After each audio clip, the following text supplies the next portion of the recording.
Hi friends, welcome to SRL creations. ఈ వీడియోలో ఇప్పుడే అతి ముఖ్యమైన అప్డేట్తో మీ ముందుకు వచ్చాను. నేను దానికి సంబంధించిన పూర్తి వివరాలు మీకు ఎక్స్ప్లెయిన్ చేస్తాను. ఇక టాపిక్లోకి వెళ్ళిపోదాం. మనం ఇప్పుడే కరీంనగర్లో ఘోర రోడ్డు ప్రమాదం అయితే జరిగింది.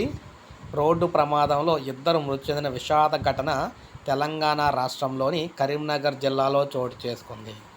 జిల్లాలోని మానకొండూరు మండల కేంద్రంలో రాజీవ్ నగర్ కాలనీ వద్ద కాలనీకి చెందిన కడమంచి రాజవ్వ 40 సంవత్సరాలు, పాస్తం లచ్చవ్వ 35 సంవత్సరాలు కరీంనగర్ వరంగల్ ప్రధాన రహదారిపై నడుచుకుంటూ వెళ్తుండగా వరంగల్ నుండి కరీంనగర్ వైపు వస్తున్న ఆర్టీసీ బస్సు ఢీ కొట్టడంతో అక్కడికక్కడే మృతి చెందారన్నమాట. ఘటనకు సంబంధించిన పూర్తి వివరాలు ఇంకా తెలియాల్సి అయితే ఉంది. ఈ విధంగా ప్రభుత్వ ఆర్టీసీ బస్సు ఢీ కొట్టడంతో చాలా వీరైతే చనిపోవడం అయితే జరిగింది. ఇప్పుడే అప్డేట్ అయితే వచ్చిందనమాట. ఇప్పుడు ఒక లైక్ చేయండి. అతి ముఖ్యమైన అప్డేట్స్ అన్ని ఇలాగే వీడియో రూపంలో అందిస్తూ ఉంటాను. సబ్స్క్రైబ్ చేసుకోకపోతే మన ఛానల్ సబ్స్క్రైబ్ చేసుకోండి.